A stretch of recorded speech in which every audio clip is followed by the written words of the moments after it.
The following is a conversation with Silvio Micali, a computer scientist at MIT, winner of the Turing Award, and one of the leading minds in the fields of cryptography, information security, game theory, and most recently, cryptocurrency and the theoretical foundations of a fully decentralized, secure, and scalable blockchain at Algorand, a company of cryptographers, engineers, and mathematicians that he founded in 2017.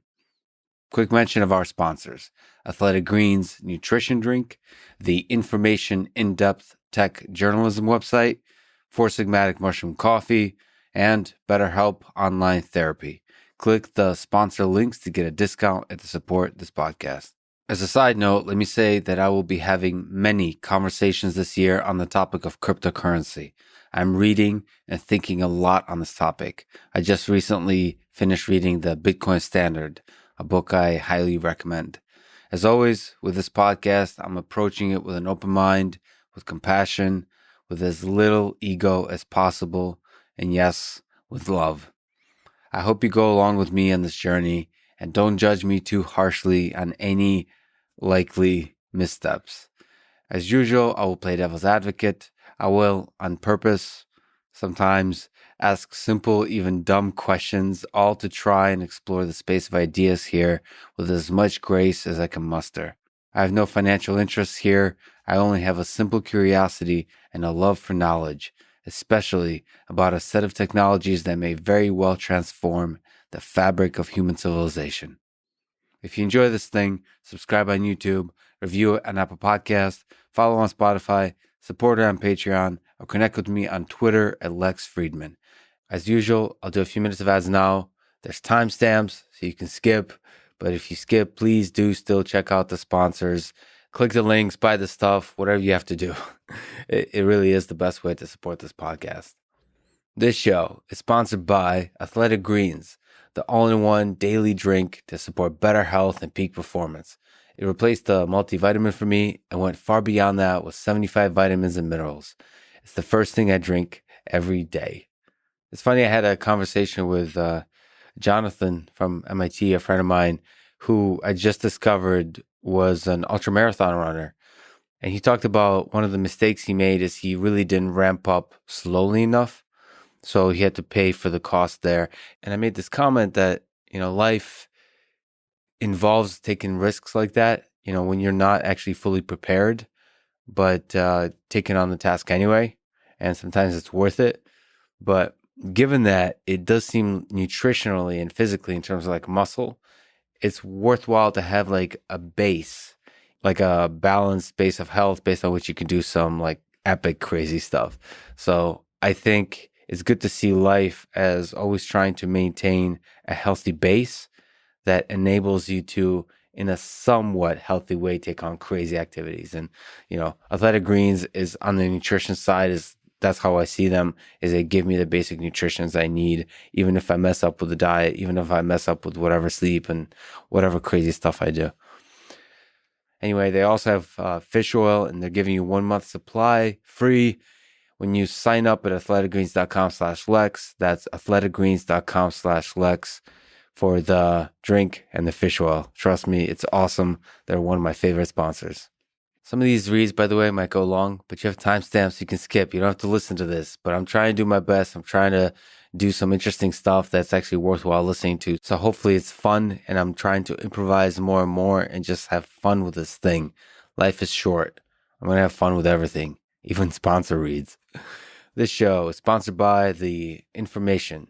It's a website and a media company, I guess you can call it. They do in-depth, data-driven, investigative journalism in the world of technology. I first came across their work a few years ago and remember being surprised that it was kind of expensive to sign up to, but I kept reading the stories and it pulled me in. The care, the depth of the reporting made me realize, oh, okay, this is what money can buy. So I think there was some stuff that I didn't always agree with, but I always felt like it was the kind of journalism that was missing from the clickbait world of tech reporting. So I signed up, even though I couldn't really afford it at the time, and it's been truly worth it. In fact, The Information is one of the places that made me think that there's hope for journalism. In some sense, it feels like the engagement mechanisms that are driven by social media is driving our journalistic integrity into the ground. And so the financial model that the information operates under, it feels like it's a savior. There's also perhaps a side comment, or perhaps it's actually one of the main qualities of the information, is because of the quality of the reporting and the writing, the kind of people that read it. So like some of the most successful CEOs I'm aware of read it. So it brings a lot of influential people together. So then indirectly, the information becomes one of the places you go to understand what the sort of influential minds in the world of tech are thinking about. Anyway, you can get 75% off your first month if you sign up at theinformation.com/Lex. That's theinformation.com/Lex. Besides anything else, I see it just as a good way of supporting in-depth journalism. I hope you do as well. This show is also sponsored by Four Sigmatic, the maker of delicious mushroom coffee and plant-based protein. I know what you're asking. Does the coffee taste like mushrooms? No, in fact, it does not. There's a bunch of healthy benefits they keep telling me about. You can research it yourself on the website. But all I know is it tastes good. It makes me feel good. And I'm a huge fan of coffee. Also, even though I'm mentioning mushrooms, unfortunately, or fortunately, there is no psychedelic properties to this coffee. That said, I will be having a lot of conversations with psychedelics researchers on this podcast. I think it's, in terms of the next couple of decades, one of the most exciting areas of research in the space of neuroscience, neurobiology, in the space of psychology, cognitive science, and even just philosophy. And even just medicine for overcoming addiction and all those kinds of things. But back to the coffee. Get up to 40% off and free shipping on mushroom coffee bundles if you go to foursigmatic.com/Lex. That's foursigmatic.com/Lex. This episode is also sponsored by BetterHelp. They want me to spell help. I refuse to spell help. It starts with an H, ends with a P, and the rest, please try to figure out. They help you figure out what you need and match you with a licensed professional therapist in under 48 hours. I am now triggered by the number 48 because it happens to be related to the challenge that I recently completed, the 4x4x48 challenge from David Goggins. Speaking of which, that man is not a licensed professional therapist, but he in fact is one of the kind of philosophical mentors, philosophical guides for me in exploring my own mind, the limits of my own mind, the madness of my mind, the temper ups and downs and the anger and how to use it successfully and how to avoid it and all those kinds of things. He truly is one of the most fascinating people I know, and dare I say, almost like a kindred spirit to me in terms of the madness. So I very much look forward to doing a podcast with him. We postponed the one that we're supposed to do for the 4x4x48 because I hurt my foot and couldn't really push myself to the limit as I wanted to. So we decided to wait until everything is healed and I can really do some crazy stuff together with him and combine a podcast on top of that. Anyway, BetterHelp is easy, private, affordable, available worldwide. Check them out at betterhelp.com/Lex. That's betterhelp.com/Lex. And now, here's my conversation with Silvio Micali.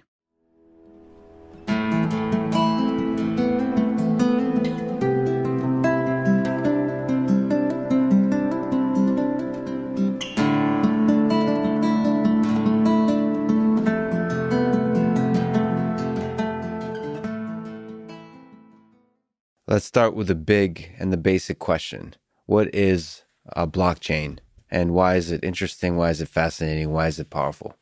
All right. So a blockchain, think of it, is really a common database distributed. Think about it as a ledger in which everybody can write an entry in a page. You can write, I can write, and everybody can read, and you have a guarantee that everybody has the same copy of the ledger that is in front of you. So if whatever you see on page 7, anyone else sees on page 7. So what is extraordinary about this is this common knowledge thing that I think is a first for humanity. I mean, if you look at communication, like right now, you can communicate very quickly, images, thoughts, photos, but do you have a certainty that whatever you have received has been received by everybody else? Not really. And so there's a commonality of knowledge and the certainty that everybody can write. Nobody has been prevented from writing whatever they want. Nobody can erase. Nobody can tear a page of a ledger. Nobody can swap page. Nobody can change anything. And that is immutable common record is extremely powerful. And there's something fundamental that is decentralized about it. So at least in spirit, some degree, or against maybe a resistance to centralization.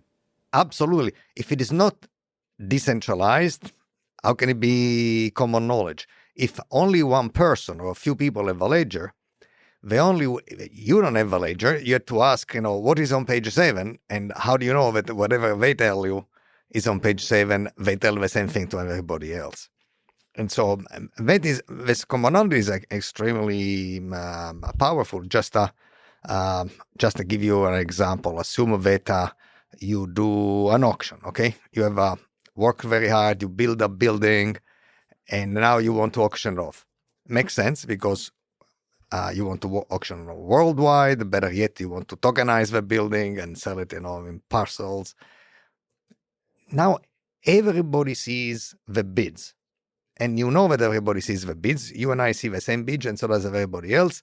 So you know that a fair price has reached, and you know who owns what and who has paid how much. And if you do it instead, otherwise, in a centralized system, I put a bid, say, congratulations, Alex, you won, and your price is $12,570. How do you know? So if instead this common knowledge is a very powerful tool for humanity. So we return to it from a bunch of different perspectives, including like a technical perspective, but you often talk about blockchain and some of these concepts of decentralization, scalability, security, all those kinds of things. But one of the most maybe impactful, exciting things that leverage the blockchain, this kind of ledger idea of common knowledge, is cryptocurrency. So in the financial space. So can you say, in the same kind of basic way, what is cryptocurrency in the context of this common knowledge and in the context of the blockchain? Great. Cryptocurrency, right, is a currency that is on such a ledger. So imagine that on the ledger, right, initially, you know that somehow, say you and I are the only owner, each one, let's give it ourselves $1 billion each of whatever this unit. Then I start writing on the ledger. I give 100 of these units to my sister. I give this much to my aunt, and then now, because it's written on the ledger and everybody can see, my sister can give 57 of these units that she received from me to somebody else, and so and that is money, and that is money because you can see that somebody who tenders you a payment has really the money there, right? You don't have any more of a doubt when you want to sell an item. If I write you a check, is the check covered? If do I have the money at the moment of a transaction? You really see, because the ledger is always updated. What you see is what I see, and what the merchant sees. You know that the money, so is the most powerful money system there is, because it is totally transparent, and so you know that you have been paid, and you know that the money is there. You have not to second guess anything else. So the common knowledge applied there is you're basically mimicking the same kind of thing you would get in the physical space, which is if you give $100 or 100 of that thing, whatever, of that cryptocurrency to your sister, the actual transfer is as real as you giving like a basket of apples to your sister, because so in the physical space, the common knowledge is in the physics right of the atoms. Yes. And in its digital space, the common knowledge is in this ledger, and so that transfer holds the same kind of power, but now it's operating in the digital space. Correct. Again, I apologize for a set of ridiculous questions, but you mentioned cryptocurrencies and money. What is money? Why do we have money? Do you think about this kind of from this high philosophical level at times of this tool, this idea that we humans have all kind of came up with and seem to be using effectively to do stuff? Money is a social construct, okay, in my opinion. And this has been somehow, people always felt that somehow money is a way to allow us to transact, even though we want different things. Yeah. So I have 2 sheep, and then you have 1 cow. And I want the cow, but you are looking for blankets instead. So to have money, it really simplifies this. But at the end of it, and that's why a bit was invented. And you started with gold, you started with coinage, then you started with check. But at the end of the day, money is essentially a social construct because you know that what you receive, you can actually spend with somebody else. And so there is a kind of a social pact and social belief that you have. At the end of the day, even barter requires these beliefs that other people are going to accept the quote-unquote currency you offer them. Because if I'm a mason and you ask me to build a wall in your field, and I did, and you, in exchange, you give me 1,000 sheep, what am I going to do? Eat them all? No, I have to feed them. And if I don't feed them, they die and my value is 0. So in receiving this livestock, I must believe that somebody else will accept them in return for something else. Yeah, so money is this social belief, social shared belief system that makes people transact. That's fascinating. I didn't even think about that. That you're actually you have a deep network of beliefs about how society operates. So the value is assigned even to sheep based on that. Everyone will continue operating how they were previously operating. Yeah. Somebody will feed the sheep. I didn't even think about that. That's fascinating. So that directly transfers to the space of money and then to the space of digital money, cryptocurrency. Okay. Does it bother you sort of intellectually when this money that is a social construct is not directly tied to physical goods like gold, for example? Not at all, because after all, gold has some industrial value. Nobody denies it. It's a metal. It doesn't oxidate. It has some good things about it. But does this industrial value really represent the value at which it now is traded? No. So gold is another way to express our belief. I give you an ounce of gold, you treat it like, somebody else will want this for doing something else. So it is really this notion of this. Money is a mental construct, is really, and is shared, is a social construct, I really believe. And so some people feel that it's physical, so therefore gold exists. But then, as you know now, countries, most sophisticated country right now, they print their own money, and you believe that they are not going to exaggerate it with inflation. Not everybody believes it, but I'm saying there is at least they are not going to exaggerate it blatantly, and therefore you receive it because you know that somebody else will accept it, will have faith in the currency, and so on and so forth. But whether it's gold, whether it's livestock, whatever it is, money is really a shared belief. So there is something, and I've been reading more and more about different cryptocurrencies.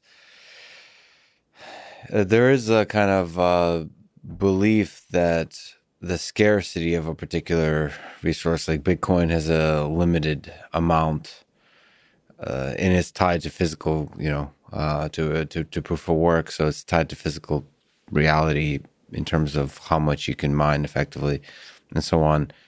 That's an important feature of money. Do you think that's an important feature to be part of whatever the money is? That is certainly a very useful part. So. At some point in time, assume that money is something that all of a sudden we say daisies are money, are the currency. Then, I offer you 10 daisies in payment of whatever goods and services you want to provide. But at the end of the day, if you know that you can cultivate it and generate them at will, then perhaps you should not accept my payment. Here is a bouquet of daisies. So you need some kind of a scarcity. The inability to create it suddenly out of nothing is an important, and it's not an intrinsic necessity, but it's much easier to accept once you know that there is a fixed number of units of whatever currency there is, and therefore you can mentally understand I'm getting this piece of a pie, and therefore I consider myself paid. I understand what I'm receiving. You described the goals of a blockchain. You have a nice presentation on this as scalability, security, and decentralization. And you challenged the blockchain trilemma that claims you can only have two of the three. So let's talk about each. What is scalability in the context of blockchain and cryptocurrency? What does scalability mean? So remember, we said that a blockchain is a ledger, and each page gets some transaction, and everybody can write in these pages of a ledger. Nobody can be stopped for writing, and everybody can read them. Okay. Scalability means how fast can you write? Just imagine that you can write an entry in this spatial shared ledger once every hour. Well, what are you going to do? If you have one transaction per hour, the world doesn't go around. So you need to have scalability means here that you can somehow write a lot of transaction, and then you can read them, and everybody can validate them. And that is the speed and the number of transactions per second, and the fact that they are shared. So you want to have the speed not only in writing but in sharing and in inspection for validity. This is scalability. The world is big. The world wants to interact with the people. Want to interact with each other, and you better be prepared to have a ledger in which you can write lots and lots and lots of transactions in this special way very, very, very quickly. So maybe from a more mathematical perspective, or can we say something about how much scalability is needed for a world that is big? Well, it really depends how many transactions you want. But remember that I think right now yet to go into at least thousands of transactions per second. Even if you look at credit cards, right? We are going to go from an average of 1,600 to peaks of 20,000, of 40,000, something like this. But remember, it's not only a question of a transaction per se, but the value is that the transaction is actually being shared and visible to everybody, and the certainty that that is the case. I can print on my own printer way more transactions, but nobody has the time to see or to inspect. That doesn't count, right? So you want scalability at this common knowledge level, and that is the challenge. I also meant from a perspective of like a complexity analysis. So does it, when you get more and more people involved, does it need to scale in some kind of way that, do you like to see certain kind of properties in order to say something is scalable? Oh, absolutely. I took a little bit implicitly that the people transacting are actually very different. So if there is two people who can do thousands of transactions per second with each other, this is not so interesting. What we really need is to say there are billions of people, and at any point in time, thousands and thousands of them want to transact with each other, and you want to support that. So Algorand, it solves. So that's the company, the team of cryptographers, mathematicians, engineers, so on, that challenged the blockchain trilemma. So let's break it down in terms of achieving scalability. How do we achieve scalability in the space of blockchain, in the space of cryptocurrency? Okay, so scalability, security, remember, and decentralization, right? So that's what you want. What's the best way to approach? Can we break it down? Let's start with scalability and think about how do we achieve it? Well, to achieve it one at a time is perhaps easy. Even security, if nobody transacts, nobody loses money. So that is secure, but it's not scalable. Good point. Let me tell you, I'm a cryptographer, so I try to fight the bad guys. And what you want is that this ledger that we discussed before cannot be tampered with. So you must think of it that is a special ink that nobody can erase. Okay. Then it has to be, everybody should be able to read and not to alter the pages or the content of the pages. That's okay. But you know what? That is actually easy cryptographically. Easy cryptographically means you can use tools invented 50 years ago, which in cryptographic time is prehistory. Okay, we are cavemen working around and solve that problem in cryptography land. But there is really a fundamental problem, which is really almost a social, seems a political problem, is to say, who the hell chooses or publishes the next page on the ledger? I mean, that is really the challenge. This ledger, you can always add a page because more and more transactions have to be written on there. And somebody has to assemble this transaction, put them on a page, and add the next page. Who is the somebody who chooses the page and adds it on? Who can be trusted to do it? Exactly. Assume it is me for the time being, and not that I won't volunteer for the job, but then I would have more power than any absolute monarch in history, because I would have a tremendous power to say, these are the transactions that the entire world should see, and whatever I don't write, this transaction will never see the light of day. I mean, no one had any such a power in history. So it's very important to do that. And that is the quintessential problem in a blockchain. And people have thought about it to say, it's not me, it's not you. But for instance, in proof of work, what people say is they say, okay, it's not me, it's not you. You know what it is? We make a very difficult, we invent a cryptographic puzzle, very hard to solve. The first one to solve it has the right to add one page to the ledger on behalf of everybody else. And that's now seems okay because, sometimes I solve a puzzle before you do, sometimes you solve it before I do, or before somebody else solves it. It's okay. And presumably the effort you put in is somehow correlated with how much trust you should be given to add to the ledger. Yeah, so somehow you want to make sure that you need to work because you want to make sure that you get one solution every 10 minutes, say, like in particular example of Bitcoin. So that it's very rare that two pages are added at the same time. Mm-hmm. Because if I solve a puzzle at the same time you do, it could happen that if it happens once or twice, we can survive it. But if it happens, every other page, is a double page, then which of the two is the real page, it becomes a problem. So that's why in Bitcoin, it is important to have a substantial amount of work so that no matter how many people try on Earth to solve a puzzle, you have one solution out of how many people are trying every 10 minutes.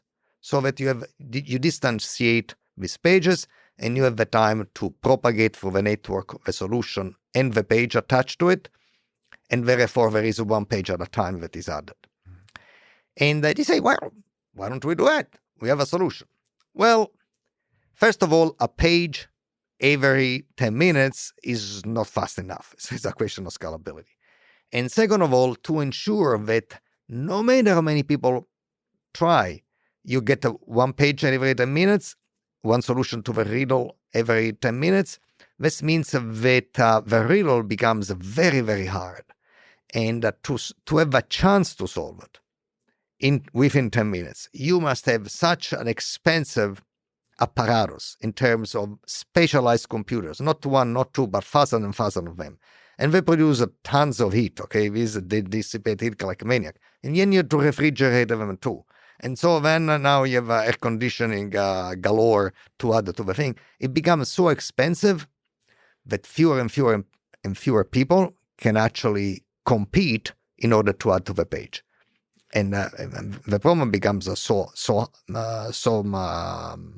crucial that in Bitcoin, depending on which day of the week you look at it, you are going to have 2 or 3 mining pools are really the ones capable of controlling the chain.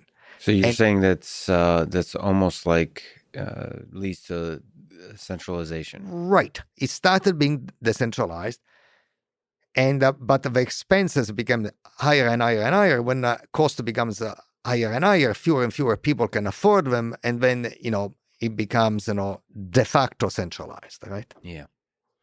And a different type of approach is instead, for instance, a delegated proof of stake, which is also very easy to explain. Essentially boils down to say, well, look at these 21 people, say, okay? Don't they look honest? Yes, they do. In fact, I believe if they're going to remain honest for the foreseeable future, so why don't we do ourselves a favor? Let's entrust them to add the page on behalf of all of us to the ledger. Okay, but now we are going to say, is this centralized or decentralized? Well, 21 is better than 1, but to say is very little. So if you look at when people rebelled to centralized power, I don't know, the French revolutions, okay? Mm-hmm. There was a monarch and the nobles. Yes. Were there 21 nobles? No, there were thousands of them, but there were millions and millions of disempowered citizens. So 1 is centralized, 21 is also centralized, right? So that's delegated proof of stake. Delegated. Kind of like representative democracy, I guess. Yes, which is good. It's working great, right? It's working great. Well, it's better than the single monarch, yes. Right? And but there's problems. There are problems. Yeah. And so we were looking for a different when thinking about Algorand for a different approach. And so we have an approach in that is really, really decentralized because essentially it works as follows. So you have a bunch of tokens, right? These are the tokens that have equal power, and you have, say, 10 billions of tokens distributed to the entire world. And the owners, each token has a chance to add the ledger, equal probability like everybody else. In fact, actually, if you want, here is how it works. So think about, by some magic cryptographic process, which is not magic, it's mathematics, but think of it as magic. Assume that you select 1,000 tokens, and so sometimes are random, okay? And you have a guarantee that they're random selected. And then the owners of these 1,000 tokens somehow agree on the next page. They all sign it. And that is the next page. Okay? So it is clear that, nobody has the power, but, once in a while, one of your tokens is selected and you are in charge of this committee to select the next page. But this goes around very quickly. So, and if you look at this, the question really is that it's not really centralized. And because for agreeing on the same page, it is important that the 1,000 tokens that you randomly selected are in honest hands, the majority of them. So, which, if the majority of the tokens are in honest hands, that is essentially true, because if the majority of the tokens are in honest hands, if you select, say 90% of the people are, 90% of the tokens are in honest hands, so can you randomly select 1,000, and in this 1,000 you find the 501 tokens in bad hands? Very, very improbable. So basically, when a large fraction of people are honest, then you can use randomness as a powerful tool to get decentralization. Correct. So what does honesty mean? And now we're into the social side of things, which is how do we know that, like, a large fraction of people or participating parties are honest? That is an excellent question. So, by the way, first of all, we should realize that the same thing is for every other system. When you look at proof of work, you rely that the majority of the mining power is in honest hands. Yes. When you look at a delegated proof of stake, you rely that the majority of these 21 people are honest. What is the difference? The difference is that in these other systems, you so to say the whole economy is secure, if the majority of this small piece of economy are honest? And that is a big question. But instead, what we, in Algorand, in our approach, we say the whole economy is secure if the majority of the economy is honest. In other words, who can subvert Algorand is not a majority of a small group, but is a majority of the token holders had to conspire with each other in order to sink the very economy for which they own the majority of. Yes, That, I think, it is a bit harder to... like a self-destructive majority, Yes. essentially. And you're also making me realize that basically every system that we have in the world today assumes that the majority of participants is honest.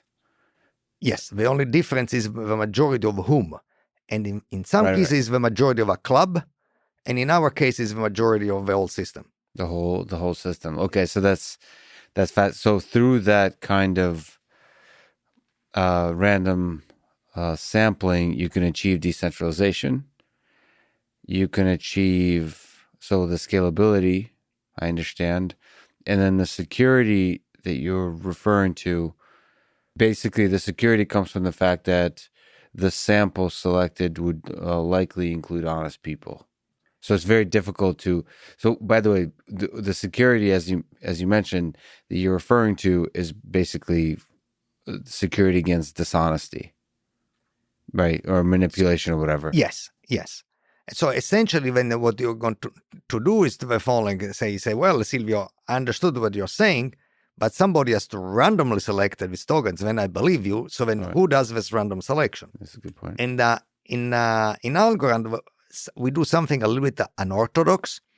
Essentially, is the token choose themselves at random. And you say, if you think about it, that seems to be a terrible idea. Because if you want to say, choose yourself at random, and whoever chooses himself is a 1,000 people committee, you choose the page for the rest of us. Mm-hmm. And because if I'm a bad person, I'm going to select myself over and over again because I want to be part of the committee every single time. But not so fast. So what do we do in Algorand? What does it mean that I select myself? That each one of us, in the privacy of our own computer, actually a laptop, what you do is that you execute your own individual lottery. And think about it, that you pull a lever of a slot machine. You can only pull the lever once, not until you win, not enough times until you win.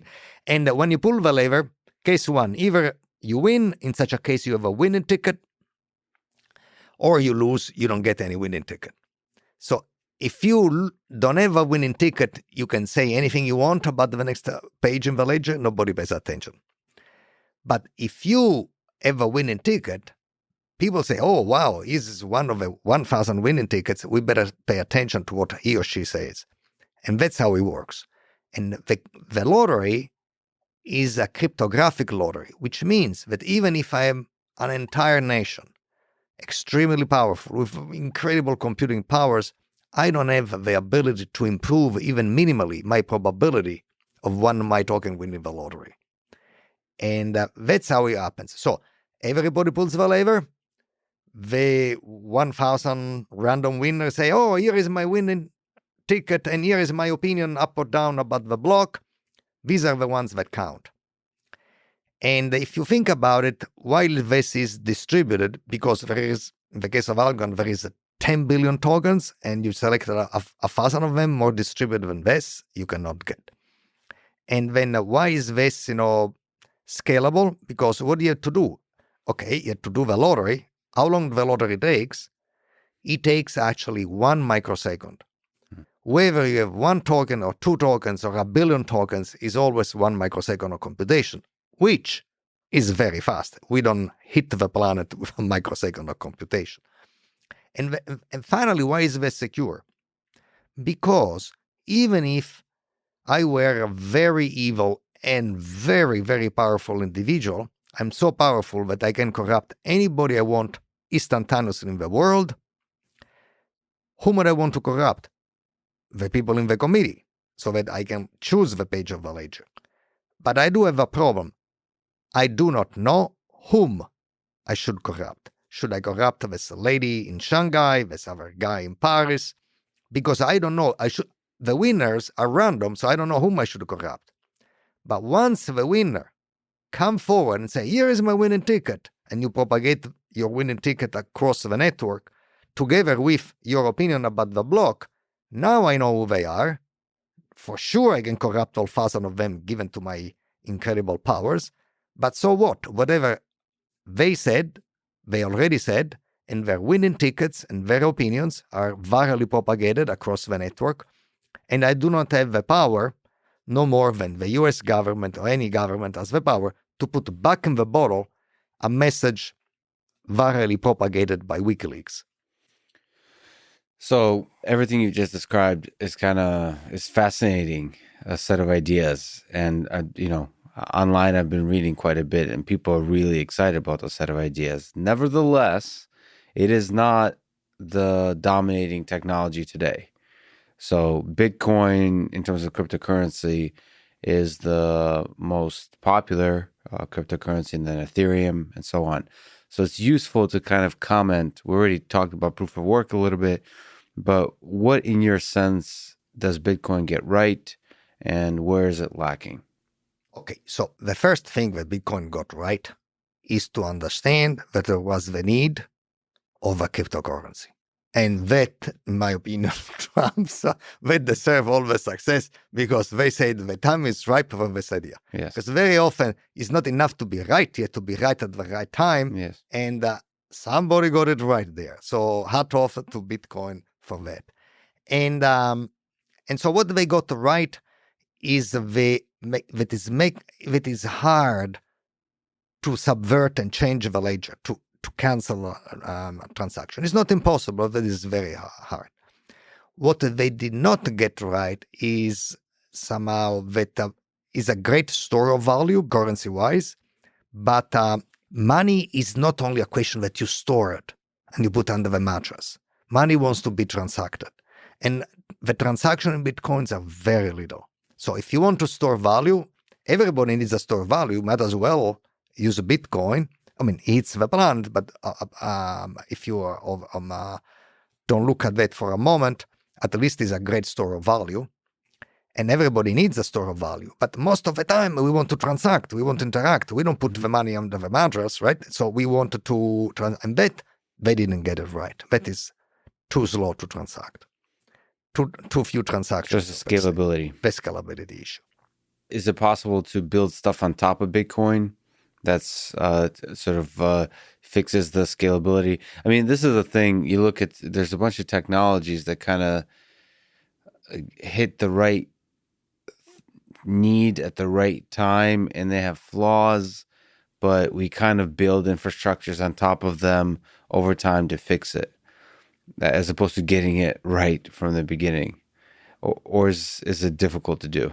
Well, that is difficult to do. So you're talking to somebody that when I decided to throw my hat in the arena, and I decided, first of all, as I said before, I much admire my predecessors. I mean, they got it right, a lot of things, and I really am admire for that. But, I had a choice to make. Either I patch something that has holes all over the place, yes, or I start from scratch. Yeah. I decided to start from scratch because sometimes it's a better way. So what about Ethereum, which looks at proof of stake and a lot of different innovative ideas that kind of improve or seek to improve on some of the flaws of Bitcoin? Ethereum had another great idea. So they figured out that money and payments are important as they are. They are only the first level, the first stepping stone. The next level are smart contracts. And they had the vision to say the people will need smart contracts, which allow me and you to somehow to transact securely without being shopped around by a trusted third party, by a mediator. By the way, because mediators are hard to find, and in fact, maybe even impossible to find. If you live in Thailand and I live in New Zealand, maybe we don't have a common person that we know and trust. And even if we find them, guess what? They want to be paid. So much so, right, that 6% of the world GDP goes into financial friction, which is essentially third party. So they had it right, the world needed that. But again, the scalability is not there, and the system is of smart contracts in Ethereum is slow and expensive, and I believe is not enough to satisfy the appetite and the need we have for smart contracts. Well, what do you make of, just as a small sort of aside in human history, perhaps it's a big one, is the NFT, the non-fungible tokens? Do you find those interesting technically, or is it more interesting on the social side of things? Well, both. I think, I think it's NFTs are actually great, right? So you have this, you're an artist to create a song, or it could be a piece of art. It has many unique representation, right, of a unique piece where there is an artifact of something dreamed up by you, and as unique representation that now you can trade. And the important part is that now you have this, not only the NFTs themselves, but the ability to trade them quickly, fast, securely, knowing that who owns which rights. And that gives a totally new opportunity for content creators to be remunerated for what they do. So, but ultimately, you still have to have that scalability, security, and decentralization to make it, to make it work for bigger and bigger applications. Correct. Yeah. Yeah. I still wonder what kind of applications are yet to be like enabled by it, because so much. The interesting thing about NFTs, if you look outside of art, is just like money, you can start playing with different social constructs. You can start playing with the ideas. You can start playing with even like investing. Somebody was talking about almost creating an economy out of creative people or influencers. Like if you start a YouTube channel or something like that, you can invest in that person and you can start trading their creations, and then almost like create a market out of people's ideas, out of people's creations, out of the people themselves that generate those creations. And there's a lot of interesting possibilities of what you can do with that. I mean, it seems ridiculous, but you're basically creating a hierarchy of value, maybe artificial, in the digital world, and are trading that. But in so doing, are inspiring people to create. So maybe as a sort of our economy gets better and better and better, where actual work in the physical space becomes less and less in terms of its importance, maybe we'll completely be operating in the digital space where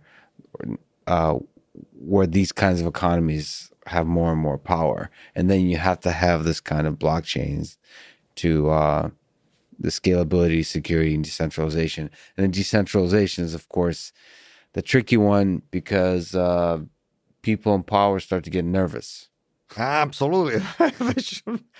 Once in power, you always nervous to be supplanted by somebody else. That is your job. So congratulations, you got the job, the top job, and now everybody wants it. Well, what is your sense about our time and the future hope about the decentralization of power? Do you think that's something that we can actually achieve, given that power corrupts and absolute power corrupts absolutely, and it's so wonderful to be absolutely powerful? Well, good question. So first of all, I believe, by the way, there is it's a complex question, Lex, like all the rest of your questions.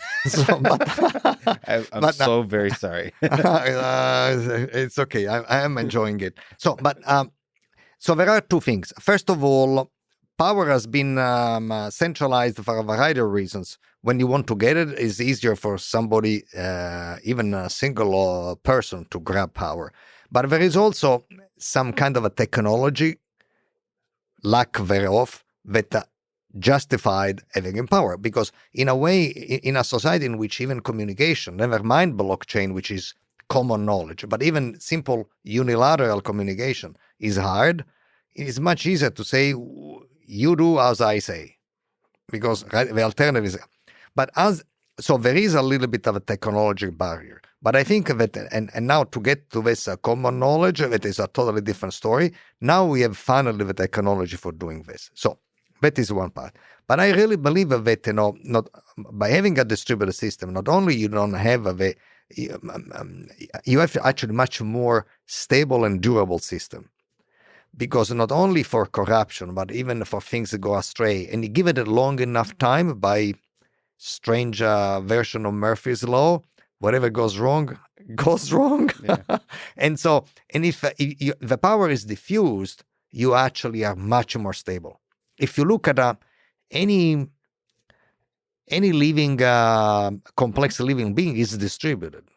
I mean, I don't have somebody say, okay, tell Silvio now it's time to eat. So you have millions of cells in your body. You have billions of bacteria. Exactly. Help me in the guts. The thing, we are in a soup that somehow keeps us alive. Mess. And so strange enough, however, when we design systems, we design them centralized. We ourselves are distributed beings. And when we plan, say, okay, I want to create an architecture. How about I make a pyramid, I put this on the top, and the power flows down. And so, again, it's a little bit perhaps of a technology problem, but now the technology is there. So that is a big challenge to rethink how do we want to organize power in very large system. And distributed system, in my opinion, are much more resilient. Let's put it this way. There was one of my Italian compatriots, right? Machiavelli, who looked at the time, there was a bunch of small state, democratic Republic of Florence, of Venice, and the other thing. And there was the Ottoman Empire, that at the time was an empire, and a sultan was very centralized. And he made a political observation that goes roughly to say, whenever you have such a centralized thing, it's very hard to overtake that form of government is centralized. But if you get it, it's so easy to keep the population. While instead, these other things are much more resilient. When the power is distributed, is much more. It's going to be lasting for a much longer time. And ultimately, maybe the human spirit wants that kind of resilience, wants that kind of distribution. It's Absolutely. Just that we didn't have technology throughout history. Machiavelli didn't have the computer, the internet, and that is certainly part of a reason. Yes, you've written an interesting blog post. If we take a step out of the realm of bits and into the realm of governance, you wrote a blog post about making Algorand governance decentralized. Can you explain what that means? The philosophy behind that? How do you decentralize basically all aspects of this kind of system? Well, the philosophy and the how. Let's start with the philosophy. So I really believe that nothing fixed lasts very long. And so I really believe that life is about intelligent adaptation. Things change, and we have to be nimble and adjust to change. And when I see a lot of crypto project, actually very proud to say it's fixed in stone. Right, code is law is code. I verify the code will never change. You go, wow. When I'm saying this is a recipe to me of disaster, not immediately, but soon. Just imagine you take an ocean liner and you want to go, I don't know, from Lisbon to New York, and you set a course, iceberg, no iceberg, tempest, no tempest, it doesn't matter. You keep on going. That is not the way. You need a till, you need to correct, you need to adjust. And so, by the way, we designed Algorand with the idea that the code was evolving as the needs. And of course, however, is a system in which every time there is an adjustment, you must have essentially a vote that right now is orchestrated with 90% of the stake. They say, okay, we are ready, we agree on the next version, and we pick up this version. So we are able to evolve without losing too many components left and right. But I think without evolving, any system essentially becomes asphytic and is going to shrivel and die sooner or later. And so that is needed. And what you want to do on the blockchain, you have a perfect platform in which you can log your wishes, your votes, your things, so that you have a guarantee that whatever vote you express is actually seen by everybody else. So everybody sees really the outcome, call it of a referendum, of a change. And that is, in my opinion, a system that wants to live long has to adapt. There's an interesting question about leaders. I've talked to Vitalik Buterin. I'll probably talk to him again soon. He's one of the leaders, maybe one of the faces of the Ethereum project. And it's interesting. You have Satoshi Nakamoto, who's the face of Bitcoin, I guess, but he's faceless. He, she, they. It does seem like in our, whatever it is, maybe it's 20th century, maybe it's Machiavellian thinking, but we seek leaders. Leaders have value. Linus Torvald, the leader of Linux, the open source development, a lot. I mean, it's not that the leadership is sort of dogmatic, but it's inspiring, and it's also powerful in that through leaders we propagate the vision. Like the vision of the project is more stable. Maybe not the details, but the vision. And so, do you think there's value to? Because there's a tension between decentralization and leadership, like and visionaries. Yes. What do you make of that tension? Okay, so I really believe that that's another great question. I think that I really believe in the power of emotions. I think that emotions are the creative impulse of everybody else, and therefore it's very easy for a leader to be a physical person, a real being, and that interprets our emotions. And by the way, this emotion has to resonate. And what is good is that the more intimate our emotions are, the more universal they are, paradoxically. Yes. The more personal, the more everybody else somehow magically agrees and feels a bit of the same. And it's very important to have a leader in the initial phase that generates out of nothing something. That is important leadership. But then the true test of leadership is to disappear after you led the community. So, in my opinion, the quintessential leader, according to my vision, is George Washington. He served for one term, he served for another term, and then all of a sudden he retired and became a private citizen. And 200 and change years later, we still are, with some defects, but we have done a lot of things right, and we have been able to evolve. That, to me, is success in leadership. Well, instead, you contrast our experiment with a lot of experiments. I've done so much, so well, that I want another 4 years. And why shouldn't I be only a 4 and I have another 8? And why should it be another 8? Give me 16 and we'll fix all your problem. And now then is the type, in my opinion, of failed leadership. Leadership ought to be really lead, ignite, and disappear. And if you don't disappear, the system is going to die with you. And it's not a good idea for everybody else. So we've been talking a little bit about cryptocurrency, but is there spaces where this kind of blockchain ideas that you're describing, which I find fascinating, do you think they can revolutionize some other aspects of our world that's not just money? A lot of things are going to be revolutionized. Is independent of finance. By the way, I really believe that finance is an incredible form of freedom. I mean, if I'm free to do everything I want, but I don't have the means to do anything, that's a bad idea. So I really think financial freedom is very, very important. But, just I can say that, against, censorship, you write something of a chain and now nobody can take it out. That is a very important way to express, our view. And then the transparency that you give, because everybody can see what's happening on the blockchain. So transparency is not money, but I believe that transparency actually is a very important ingredient also of finance. Let's put it this way.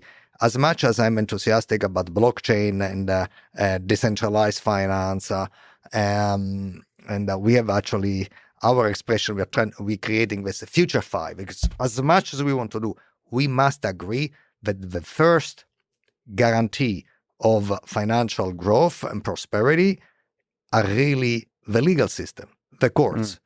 Mm-hmm. Because we may not think about them and say, oh, the courts are a kind of bunch of boring lawyers. But without them, I'm saying there is no certainty. There is no notion of equality. There is no notion that you can resolve your disputes. That's what thrives commerce and things.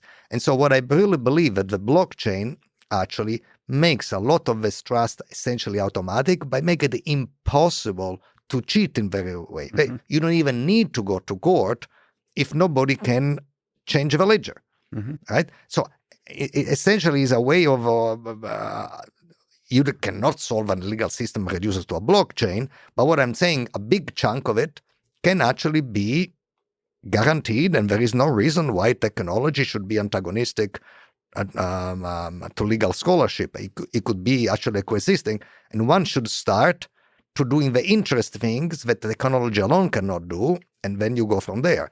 But I think that is essentially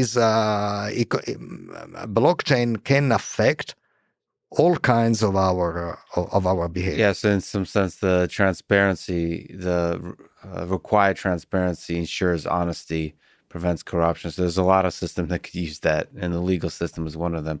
There's a little bit of a tension that I wonder if you can speak to, where this kind of transparency, there's a tension with privacy. Is it possible to achieve privacy if wanted on a blockchain? Do you have ideas about different technologies that can do that? People have been playing with different ideas. So absolutely, the answer is yes. And by the way, I'm a cryptographer. Right. Okay, so I really believe in privacy, and I believe in and I have devoted a big chunk of my life to guarantee privacy, even when it seems almost impossible to have it. And it is possible to have it also in the blockchain too. And however, I believe in timing as well.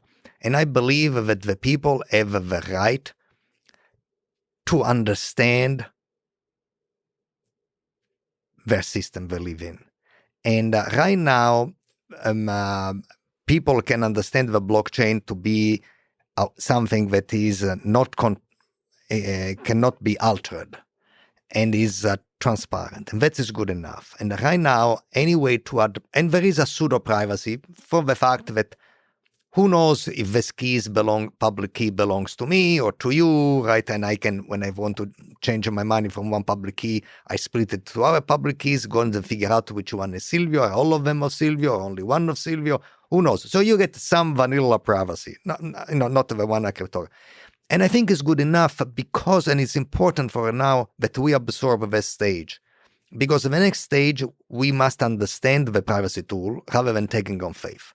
When the public starts saying, I believe in the scientists, and whatever they say, I swear by them, and therefore if they tell me it's private, and nobody understands it very well, we need a much more educated about the tools we are using.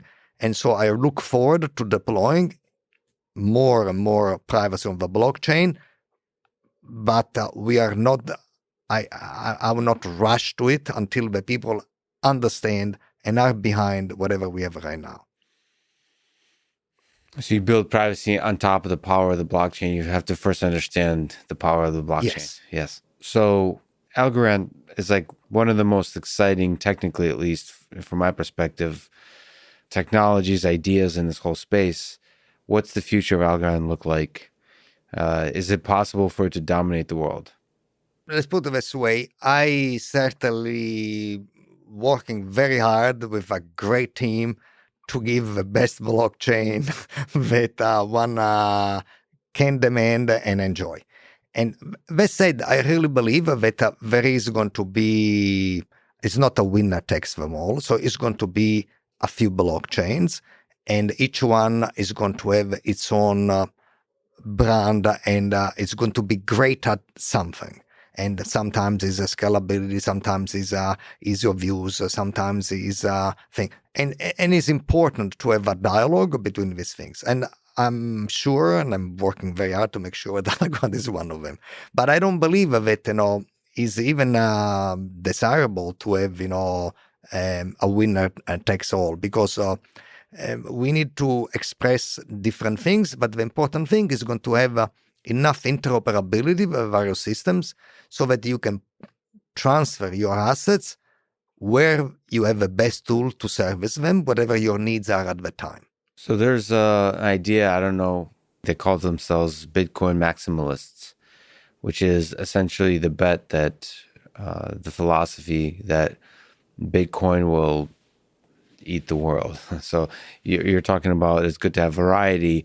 Their claim is it's good to have the best technology dominate the medium of exchange, the medium of store of value, the money, the digital currency space. What's your sense of the positives and the negatives of that? So I feel people are smart, and it's going to be very hard for anybody and to win. Bitcoin to win. And because people want more and more things. Yeah. There is an Italian saying that goes as translates well, I think. It goes, the appetite grows while eating. Okay? I think you understand what it means. Yes. So I say, I'm not hungry. Oh, it's okay, food. Oh, let me try this and that. So we want more and more and more. And when you find something like Bitcoin, which already had very good things to say, but it does something very well, but is static. Mm-hmm. I mean, store of value, yes, I think it's a great way.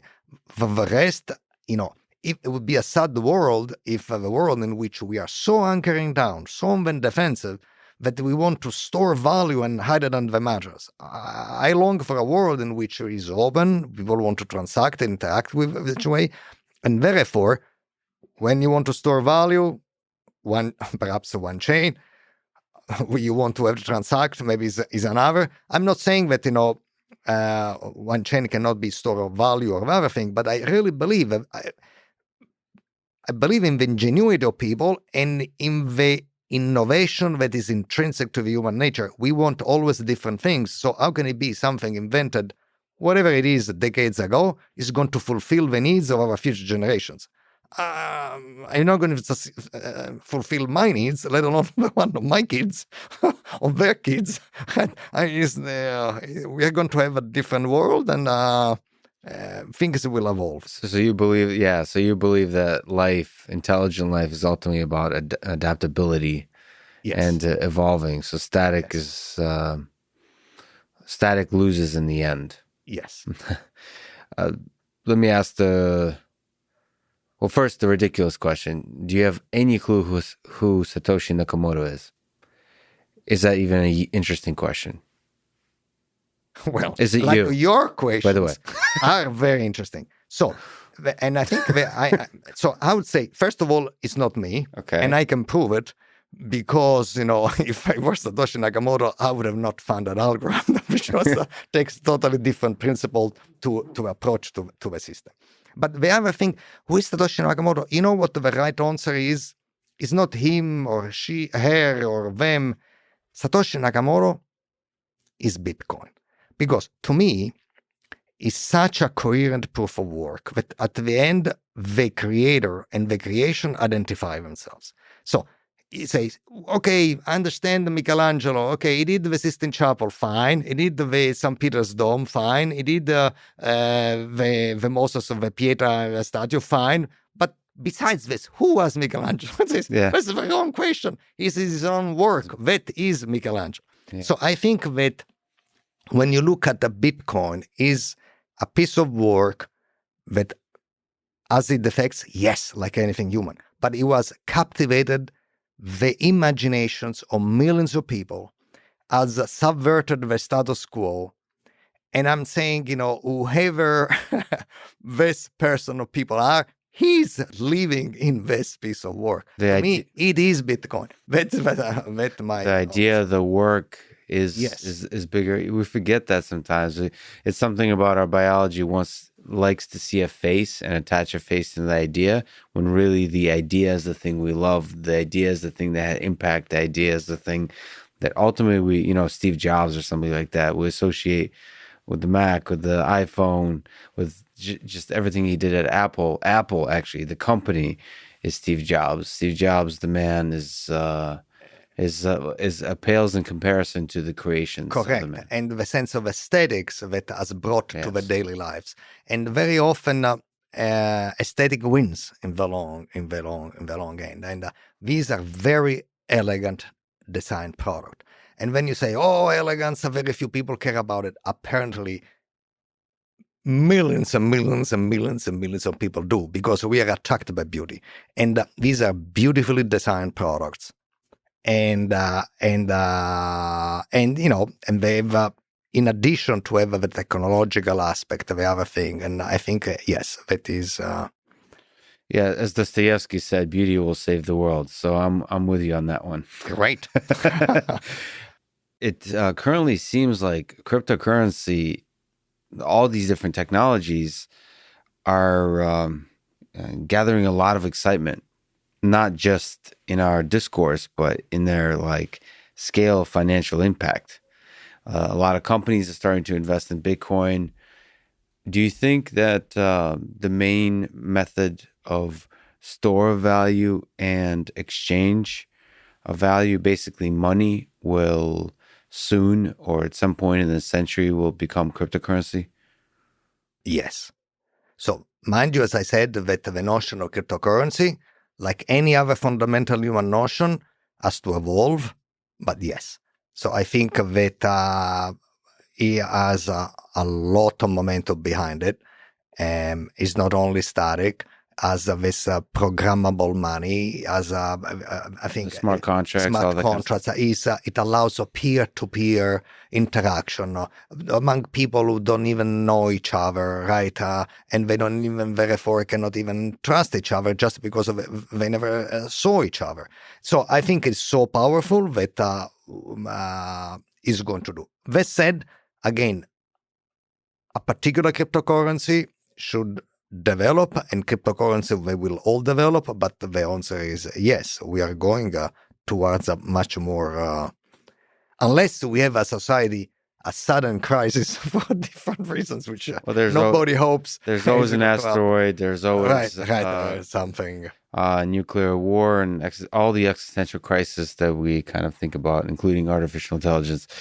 Okay, it's funny you mentioned that Michelangelo and Steve Jobs, set of ideas represents the person's work. So we talked about Algorand, which is a super interesting set of technologies, but he did also win the Turing Award.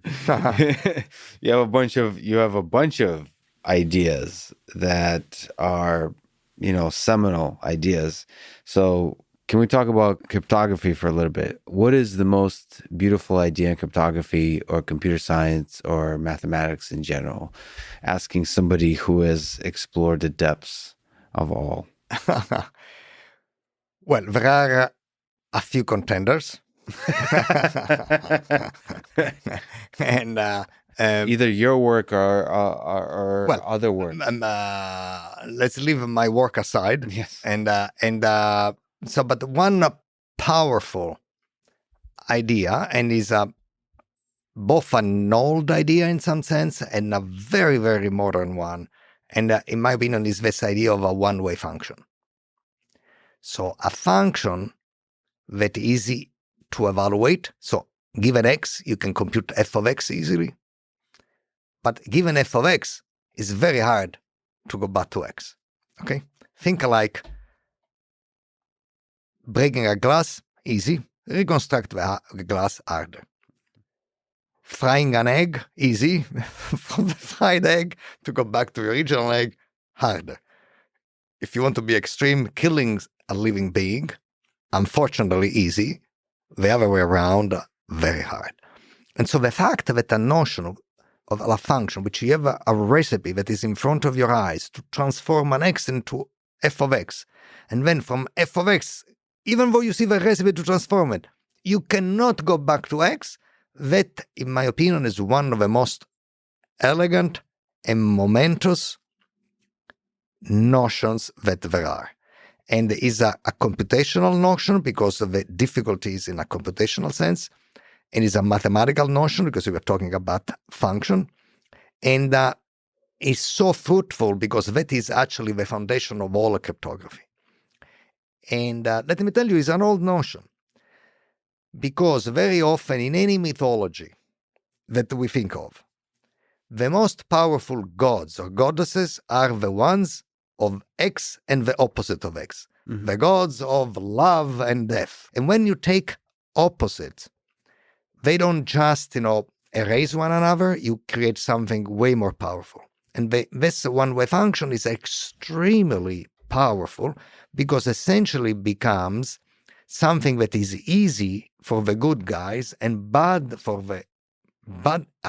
the bad guys. So for instance, in pseudo-random number generation, the easy part of the function corresponds you want to generate bits very quickly, and hard is predicting what the next bit is. It says, it doesn't look the same. One is x f of x, going from f of x to x hard. What does it do predicting bits? By a magic of reductions and mathematical apparatus, this simple function morphs itself into pseudo-random generation. This simple function morphs itself in digital signature scheme, in which digitally signing should be easy and forging should be hard. Again, a digital signature is not going from x to f of x, but the magic and the richness of this notion is that it is so powerful that it morphs in all kinds of incredible constructs. And in both these two opposites coexist, the easy and the hard, and in my opinion, is a very, very elegant notion. So that simple notion ties together cryptography, like you said, pseudo-random number generation. You have work on pseudo-random functions. What are those? What's the difference between those and the generators, pseudo-random number generators? Okay, how do they work? Let's go back to pseudo-random number generation. Yes. First of all, people think that the pseudo-random number generation generates a random number. Not true, because I don't believe that from nothing you can get something. So nothing from nothing. But randomness you cannot create out of nothing. But what you can do is that it can be expanded. So in other words, if you give me somehow 300 random bits, truly random bits, then I can give you 300,000, 300 million, 300 trillions, 300 quadrillions, as many as you want, random bits, so that even though I tell you the recipe by which I produce these bits, but I don't tell you the initial 300 random numbers, I keep them secret, and you see all the bits I produced so far, if you were to bet, given all the bits produced so far, what is the next bit in my sequence? Better than 50-50. Of course, 50-50, anybody can guess, right? But to be inferring something, you have to be a bit better. Then the effort to do this extra bit is so enormous that is de facto random. So that is a pseudo-random generator, are these expanders of secret randomness, which goes extremely fast. Okay. That said, what is expanders of secret randomness? Beautifully put. Okay. Yes. So every time somebody if you're a programmer is using a function that's not called pseudo-random, it's called random usually, these programming languages, and it's generating different, that's essentially expanding the secret randomness. Well, they should. In the past, actually, in most of the library, they used something pre-modern cryptography. Unfortunately, they would be better served to take a 300 real seed random number and then expand them properly, as we know now. But that has been a very old idea. In fact, one of the best philosophers have debated whether the world was deterministic or probabilistic. Yes. Very big questions, right? Does God play dice? Exactly. Einstein says it does. It doesn't. Yeah. But in fact, Now we have a language that even at Albert time was not around, but it was this complexity theory, modern complexity-based cryptography. And now we know that if the universe has 300 random bits, whether is random or probabilistic or deterministic, it doesn't matter. Because you can expand this initial seed of randomness forever, in which all the experiments you could do, all the inferences you could do, all the things you could do, you are not be able to distinguish them from truly random.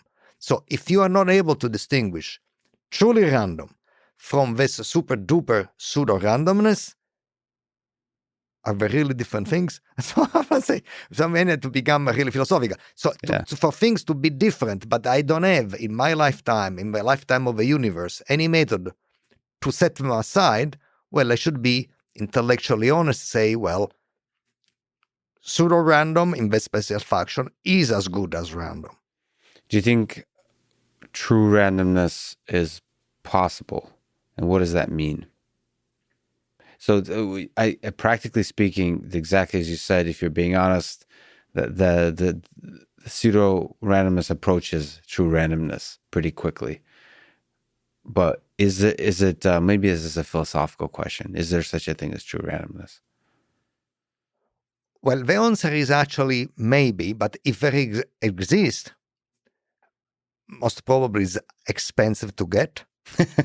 and in any case, if I give you one of mine, random string, you will never tell them apart. Yeah, by no any other shape, no matter how much you work on it. So in some sense, if it exists or not, it really is a quote philosophical sense in the colloquial way to say that we cannot somehow pin it down. Did you ever, again, just to stay on philosophical for a brief moment, do you ever think about free will and whether that exists? Because ultimately, free will sort of is this experience that we have, like we're making choices, even though it appears that, the world is deterministic at the core. I mean, that's against the debate, but if it is in fact deterministic at the lowest possible level, at the physics level, how do you make, if it is deterministic, how do you make sense of the difference between the experience of us feeling like we're making a choice and the whole thing being deterministic? So first of all, let me give you a gut reaction to the question. And the gut reaction is that it is important that we believe that there exists free will. And second of all, almost by weird logic, if we believe it exists, then it does exist, okay? Yeah. So it's very important for our social apparatus, for our sense of ourselves, that it exists. And the moment in which we so want to, we conjure it up in existence. But again, I really feel that if you look at some point, the space of free will seems to shrink. We realize how more and more, how much of our, say, genetic apparatus dictates who we are, why we prefer certain things than others, right? And why we react to noises of music. We prefer poetry or everything else. We may explain even all this. But at the end of the day, whether it exists in a philosophical sense or not, is like randomness. If pseudo-random is as good as random, vis-a-vis lifetime of the universe, our experience, then does it really matter? Yeah. So, we're talking about randomness. I wonder if I can weave in quantum mechanics for a brief moment. There's a lot of advancements on the quantum computing side. So leveraging quantum mechanics to perform a new kind of computation, and there's concern of that being a threat to a lot of the basic assumptions that underlie cryptography. What do you think? Do you think quantum computing will challenge a lot of cryptography? Will cryptography be able to defend all those kinds of things? Okay, great. So first of all, for the record, not because I think it matters, but it's important that the record, there are people who continue to contend that quantum mechanics exist, but has nothing to do with computing. It's not going to accelerate it, at least, very basic hard computation. That is a belief. You cannot take it out. I'm a little bit more agnostic about it, but I really believe, going back to whatever I said about the one-way function. Mm-hmm. So one-way function, what is it? That is a cryptography. So does quantum computing challenge the one-way function? Essentially, you can boil it down to, does quantum computing find a one-way function? What is a one-way function? Easy in one direction, hard in the other. Okay, but if quantum computing exists, when you define what it is easy, it's not easy by a classical computer and hard by a classical computer, but easy for a quantum computer. That's a bad idea. But once easy means it should be easy for a quantum and hard for also quantum. Mm-hmm. Then you can see that you are, yes, it's a challenge, but you have hope, because you can absorb, if quantum computing really realizes and becomes available according to the promises, then you can use them also for the easy part. Mm-hmm. And once you use it for the easy part, the choices that you have a one-way function, they multiply. So, okay, so the particular candidates of one-way function may not be one-way anymore, but quantum one-way function may continue to exist. And so I really believe that for life to be meaningful with one-way function had to exist. Because just imagine that anything that is becomes easy to do. I mean, what kind of a life is it? I mean, so you need that. And if something is hard, but it's so hard to generate, you'll never find something which is hard for you. You want that there is abundance, there is easy to produce, hard problem. That's my opinion, is why life is interesting, because hard problems pop up at a really relative speed. So in some sense, I almost think that I do hope they exist. If they don't exist, somehow life is way less interesting than it actually is. Yeah, it does.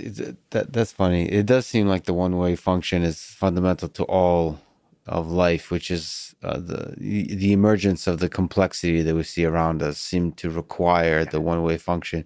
I don't know if you play with cellular automata. That's just another formulation of.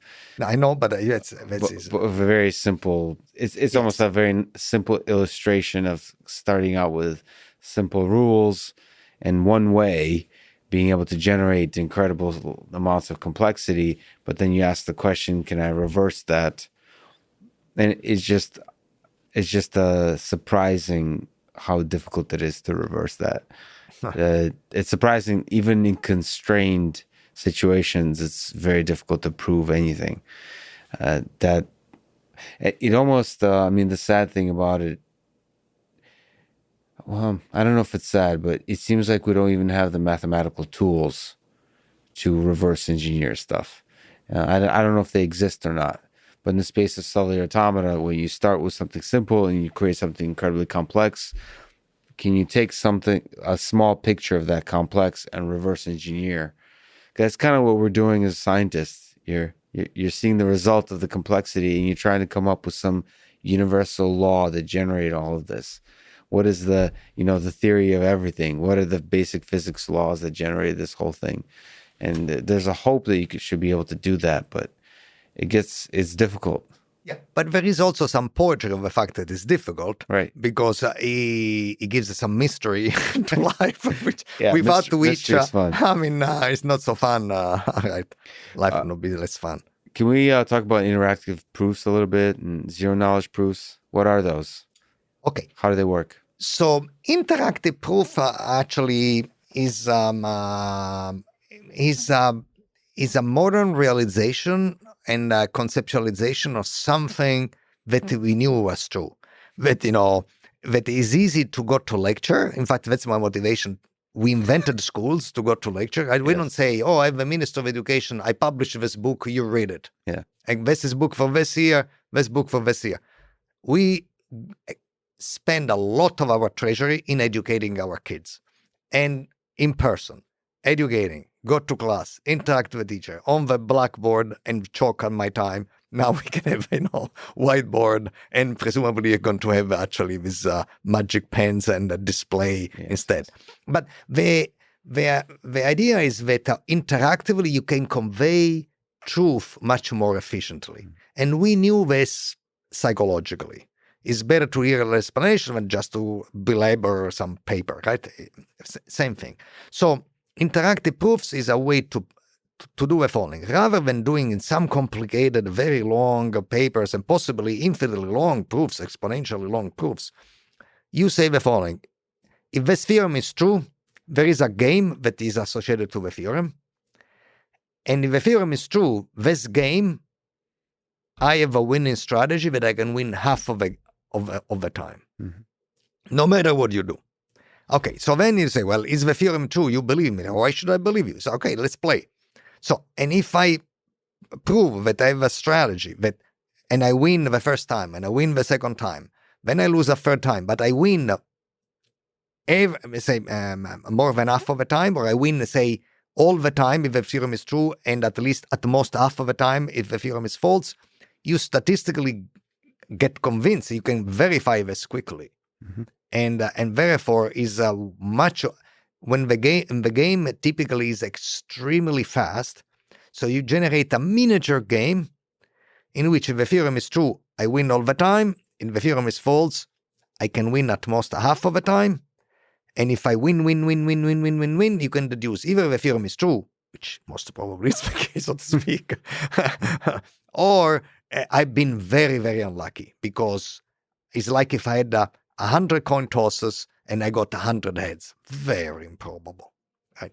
So that is a way. And so this transformation from the formal statement of a proof into a game that can be quickly played, and you can draw statistics on how many times you win, and is one of a big conquest of modern complexity theory, and in fact actually has highlighted the notion of a proof as really give us a new insight of what to be true means, and what truth is, and what proofs are. So these are legitimately proofs. So yes. What kind of mysteries can it allow us to unlock and prove? You said truth. What does it allow us? What kind of truth does it allow us to arrive at? So it enlarges the realm of what is provable, because in some sense, the classical way of proving things was extremely inefficient from the verifier point of view. Yes. Right. So, and so therefore, there is so much proof that you can take. But in this way, you can actually very quickly, in minutes, verify something that is the correctness of an assertion that otherwise would have taken a lifetime to belabor and check all the passages of a very, very, very long proof. And you better check all of them, because if you don't check one line, an error can be in that line. And so you have to go linearly through all the stuff rather than bypass this. So you enlarge tremendous amount what the proof is. And in addition, once you have the idea that essentially a proof system is something that allows me to convince you of a true statement, but does not allow me to convince you of a false statement, and that at the end says events of proof. Proof can be beautiful, should be elegant, but at the end says is true or false. So you want to be able to differentiate. It is possible to prove the truth, and it should be impossible or statistically extremely hard to prove something false. And if you do this, you can prove way, way more once you understand this. And on top of it, we got some insight, like in these zero-knowledge proofs, that is in something which you took for granted were the same. Knowledge and verification are actually separate concepts. So you can verify that an assertion is correct without having any idea why this is so. And so people felt to say, if you want to verify something, you have to have the proof. Once you have the proof, you know why it's true. You have the proof itself. And so somehow you can totally differentiate knowledge and verification, validity. So totally, you can decide if something is true and still have no idea. Is there a good example in your mind? Oh, actually, at the very beginning, we labored to find the first knowledge, zero knowledge proof. Then we found a second. Then we found a third. And then a few years later, actually, we proved a theorem, which essentially says every theorem, no matter what about, can be explained in a zero knowledge way. Okay. Wow. So it's not a class of theorem, but all theorems. And it's a very powerful thing. So we were really, for thousands of years, both this identity between knowledge and verification had to be hand in hand together, and for no reason at all.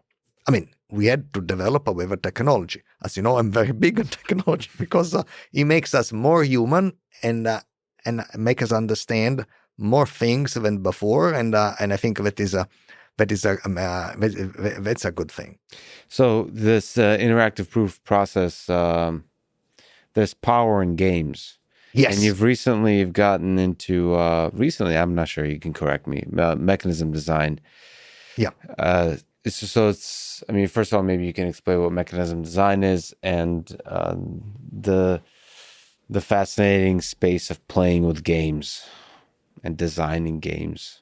Mechanism design is that you want a certain behavior to arise, right? If you want to organize, a societal structure or something, you want to have some orderly behavior to arise, right? Because it is important for your goals. But that people, they don't care what my goals are.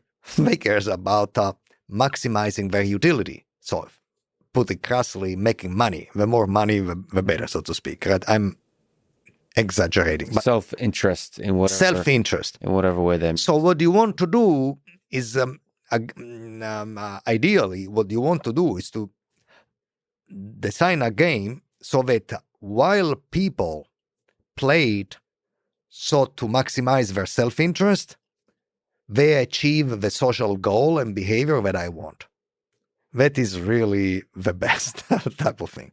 And it is a very hard science and art to design these games. And it challenges us to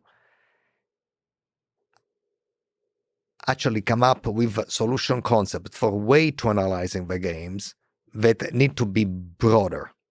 And I think when game theory has developed a bunch of very compelling way to analyze the game, that if the game has a best property, well, you can have a pretty good guarantee that it's going to be played in a given way.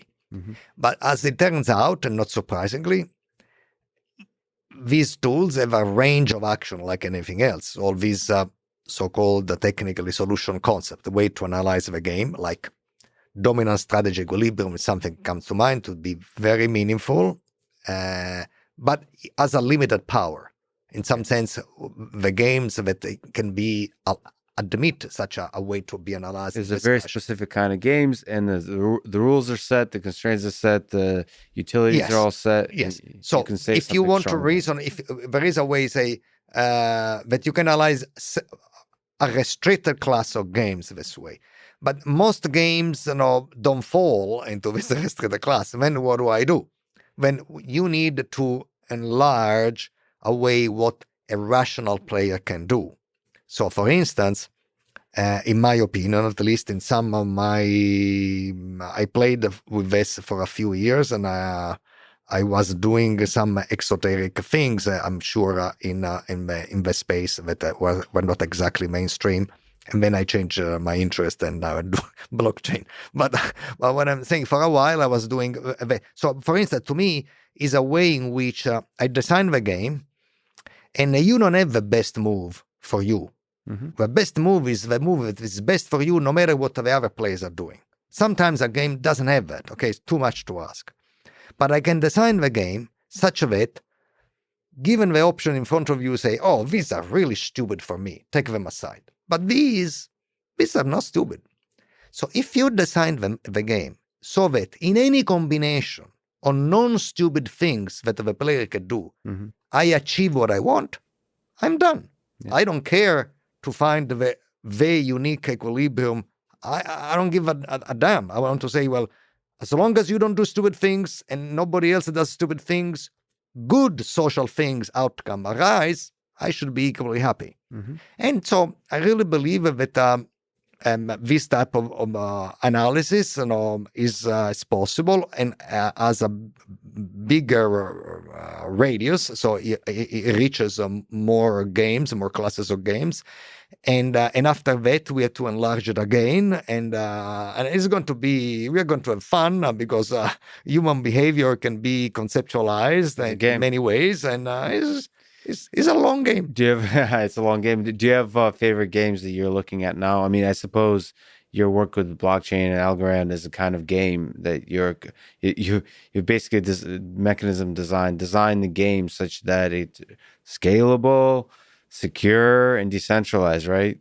Yes, yes, and very often you have to say, and you must also design so that the incentives are.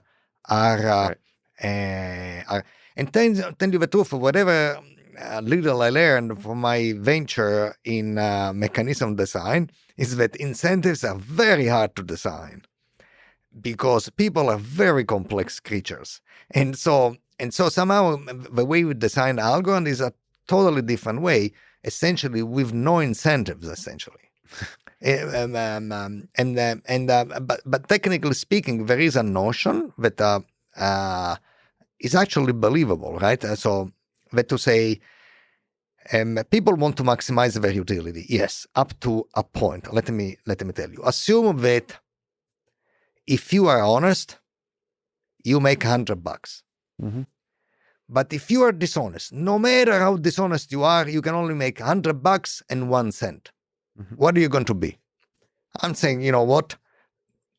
Technically speaking, even that 1 cent, but nobody bothers and say, how much am I going to make? By honest, 100. If I'm devious and if I'm a criminal, $100 and 1 cent. I might as well be honest. Okay, so that essentially is called, epsilon utility equilibrium. But I think it's good, and that's what we design. Essentially means that there is having no incentives is actually a good thing because it prevents people from reasoning how else I'm going to game the system.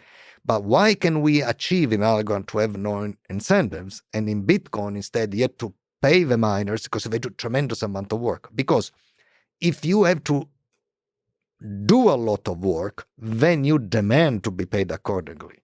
Because right? But if I'm going to say, you have to add 2 and 2 equal to 4. How much you want to me pay for this? If you don't give me this, I don't add the 2 and 2. I would say you can add 2 and 2 in your sleep. You don't need to be paid to add the 2 and 2. So the idea is that if we make the system so efficient, so that generating the next block is so damn simple, it doesn't hit the universe, let alone my computer, let alone take some microsecond of computation, I might as well not being received incentives for doing that. And try to incentivize some other part of the system, but not the main consensus, which is a mechanism for generating and adding block to the chain.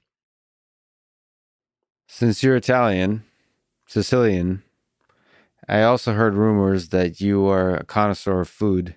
In a way.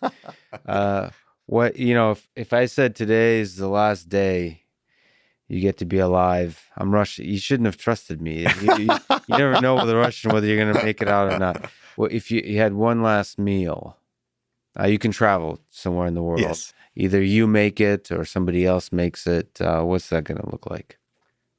All right. If it's one last meal, I must say, in this era of COVID, I've not been able to see my mom, and my mom was a fantastic chef. Okay, and had this very traditional food. As you know, the very traditional food are great for a reason, because they survived hundreds of years of culinary innovation. Yes. So, and there is one very laborious thing, which is, you heard the name, which is this Parmigiana. But to do it is a piece of art. It requires so many hours that only my mom could do it. If we have one last meal, I want a parmigiana. Okay. What is what's the laborious process? Is it the ingredients? Is it the actual process? Is it the atmosphere and the humans involved? The latter. The ingredients are like in any other, in the Italian cuisine, believes in very few ingredients. If you take, say, quintessential Italian recipe that everybody knows, spaghetti pesto, okay? Mm-hmm. Pesto is olive oil, very good extra virgin olive oil, basil, pine nuts, pepper, a clove of garlic, not too much, otherwise you do overpower everything. And then you have to do either 2 schools of thought, parmesan or pecorino, or a mix of the two. Yeah. I mentioned 6 ingredients. Yes. That is typical Italian. That is, I understand that there are other cuisines, for instance, the French cuisine, which is extremely sophisticated and extremely combinatorial, or some Chinese cuisine, which has a lot of many more ingredients than this. And yet the art is to put them together a lot of things. In Italy is really the striving for simplicity. You have to find few ingredients, but the right ingredients to create something. So in Parmigiana, the ingredients are eggplants, there are tomatoes, there are basil, but how to put them together and the process is an act of love, okay, of labor and love. Is that you can spend the entire day, when I'm exaggerating, but the entire morning for sure to do it properly. Yeah, as a Japanese cuisine too, there's a mastery to the simplicity with the sushi. I don't know if you've seen Jiro Germs of Sushi, but there's a mastery to that's propagated through the generations. It's fascinating. It's fascinating. You know, people love it when I ask about books. I don't know if books, whether fiction, nonfiction, technical, or completely non-technical, had an impact in your life throughout. If there's anything you would recommend, or even just mention as something that gave you an insight or moved you in some way. So, okay. So I don't know if I recommend, because in some sense you almost had to be Italian or to be such a scholar. But being Italian, one thing that really impressed me tremendously is the Divine Comedy. It is a medieval poem, a very long poem, divided in 3 parts: Hell, Purgatory, and Paradise, okay? Mm-hmm. And that is the non-trivial story of a middleman man gets into a crisis, personal crisis. And then out of this crisis, he purifies, makes a catharsis, purifies himself more and more and more until he's become capable of actually meeting God. Okay? And that is actually a complex story. So you have to get some very sophisticated language, maybe Latin at that point, right? We were talking about 1200s Italy, right? In Florence. And this guy instead, he chose his own dialect, not spoken outside his own immediate circle, right? A Florentine dialect. And actually, Dante really made Italian. He was, and so I said, how can you express such a sophisticated things and so this? And then the point is that these words that nobody actually knew because they were essentially dialect, and plus a bunch of very intricate rhymes in which they had to rhyme the things, and turns out that by getting meaning from the things that you rhyme, you essentially guess what the word means, and you invent Italian, and you communicate by almost osmosis what you want. Yeah. It's a miracle of communication. In a dialect, a very poor language, very unsophisticated, to express a very sophisticated situation. I love it. People who love it, and Italians and not Italian. But what I got of it is that, very often limitations are our strength. Because if you limit yourself at a very poor language, somehow you get out of it and you achieve even better form of communication if you're using a hyper-sophisticated literary language with lots of resonance from the prior books so that you can actually instantaneously quote. He couldn't quote anything because nothing was written in Italian before him. So I really felt that limitations are our strength. And I think that rather than complaining about the limitations, we should embrace them, because if we embrace our limitation, limited as we are, we find very creative solutions that people with less limitation we have, we will not even think about it. Oh, so limitation is a kind of superpower if you choose to Yes. see it that way. Is there, since you speak both languages, is there something that's lost in translation to you? Is there something you can express in Italian that you can't in English, and vice versa? Maybe is there something you could say to the musicality of the language? I mean, I've been to Italy a few times, and I'm not sure if it's the actual words, but it's the people are certainly very. There's body language too. There's just their whole being is language. So I don't know if you miss some of that when you're speaking English in this country. Yes, in fact, actually, I miss it, and somehow it was a sacrifice that I made consciously. By the time I arrived, I knew that I was not going to express myself at that level, and it was actually a sacrifice because given you have also your mother tongue is Russian, so you know that you can be very expressive in your mother tongue and not very expressive with a new tongue, a new language. And then what people think of you in the new language, because when the precise of expression of things, it generates, it shows, elegance, or it shows, knowledge, or it shows as a census, or it shows as a caste, or education, whatever it is. So all of a sudden, I found myself on the bottom. So I had to fight all my way back up. And but I'm saying, I go back it's to fascinating, right? Their limitations are actually our strength. In fact, it's a trick to limit yourself to exceed, right? And there are examples in history. If you think about, Hernan Cortez, right? He goes to invade Mexico. He has a few hundred people with him, and he has 100,000 people in arms on the other side. First thing he does, he limits himself. He sinks his own ship. There is no return. Okay. And at that point, he actually managed that's really to come profound. up victorious. I actually, first of all, that's inspiring to me. I feel like I have quite a few limitations, but more practically on the Russian side, I'm going to try to do a couple of really big and really tough interviews in Russian.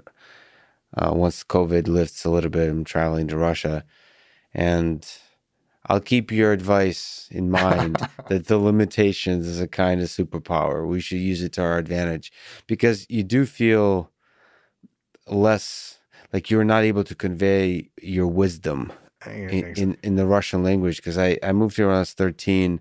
So you don't, the parts of life you live under a certain language are the parts of life you're able to communicate. I became a thoughtful, deeply thoughtful human in English. But the pain from World War II, the music of the people, that was instilled with me in Russian. So I can carry both of those, and there's limitations in both. I can't say philosophically profound stuff in Russian, but I can't in English express like that melancholy feeling of like the people. And so combining those two, I'll somehow. Beautifully said. Thanks for sharing. This is great. Yes, I totally understand you. Yes. You've accomplished some incredible things in the space of science, in the space of technology, in the space of theory and engineering. Do you have advice for somebody young, an undergraduate student, somebody in high school, or anyone who just feels young about life or about career, about making their way in this world? So I was telling before that I believe in emotion, and in my thing is to be true to your own emotion.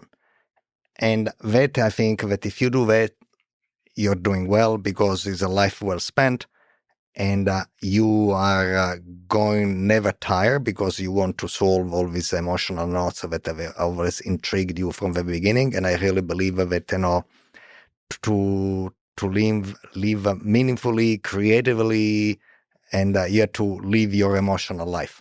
So I really believe that whether you're a scientist or an artist even more, but a scientist, I think of them as artists as well. If you are a human being, so you are really to live fully your emotions, and to the extent possible, sometimes emotions can be overbearing, and my advice is try to express them with more and more confidence. Sometimes it's hard, but you are going to be much more fulfilled than by suppressing them. What about love? One of the big ones. What role does that play? That's the bigger part of emotions. That is it's a scary thing, right? It's a lot of vulnerability that comes with a love, but there is also so much, energy and power and love in all senses, and in the traditional sense, but also in the sense of a broader sense for humanity. This feeling, this compassion that makes us one with other people and the suffering of other people. I mean, all of this is a very scary stuff, but is really the fabric of life. Well, the sad thing is it really hurts to lose it. Yes, that's why the vulnerability that comes with it. Yes, that's the thing about emotion, is it's the up and the down, and the down seems to come always with the up. So, but the up only comes with the down. So, yeah. Let me ask you about the ultimate down, which is unfortunately we humans are mortal, or appear to be for the most part. Do you think about your own mortality? Do you fear death? I hope so, and I do, because I mean, without death there is no life. So at least there is no meaningful life. Death is actually, in some sense, our ultimate motivator to live a beautiful and meaningful life. I myself felt as a young man that unless I gotten something that I wanted to do, I don't know why I got this idea that I had something to say. If I'm not able to say, I would suicide. So maybe it was a way to motivate myself. But you don't need to motivate it, because in some sense, fortunately, death is there. So you better get up and do your thing, and because that is the best motivation to live fully. Well, what do you think? What do you hope your legacy is? You mentioned you have 2 kids. Yes. And so I really feel that, there is, on one side is my biological legacy, and that is my 2 kids, right? And their kids, hopefully. And that is one fine. And the other thing is this common enterprise, which is society. And I really feel that my legacy would be better by providing security and privacy. Actually, for me, are metaphorical to say I want to give you the ability to interact more and take more risks, and reach out more for more people, as difficult and dangerous as it may seem. But my whole scientific work is about to guarantee privacy and give you the security of interaction. And not only in a transaction, like it would be a blockchain transaction, but that is really one of the hardcore of my emotional problems. And I think that these are the problems I want to tackle. Yeah, and ultimately, privacy and security is freedom.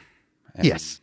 Freedom is at the core of this. It's dangerous. It's like the emotion thing. The emotion thing, yeah. But ultimately, that's how we create all the beautiful things around us. Do you think there's meaning to it all? This life, except the urgency that death provides, and us anxious beings create cool stuff along the way. Is there a deeper meaning? And if it is, what is it? Well, meaning of life. Actually, there are 3 meanings of life. Great. That's great. 1, to seek. 2, to seek. And 3, to seek. Seek what? I really... Or is there no answer to that? There's no answer to that. I really think that the journey is more and more important than the destination, whatever that be. And I think that is a journey, and is, in my opinion, at the end of the day, I must admit, meaningful in itself. And we must admit that maybe whatever your destination might be, at the end, we may never get there, but hell, was a great ride towards it. Well, I don't think there's a better way to end it, Silvio. Thank you for wasting your extremely valuable time with me today, joining on this journey of seeking something together. We found nothing, but it was very fun. I really enjoyed it. Thank you so much for talking. Thank you, Alex. It has been really special for me to be interviewed by you. Thank you for listening to this conversation with Silvio Micali, and thank you to our sponsors, Athletic Greens Nutrition Drink, the Information In-Depth Tech Journalism website, Four Sigmatic Mushroom Coffee, and BetterHelp Online Therapy. Click the sponsor links to get a discount and to support this podcast. And now, let me leave you with some words from Henry David Thoreau. Wealth is the ability to fully experience life. Thank you for listening, and hope to see you next time.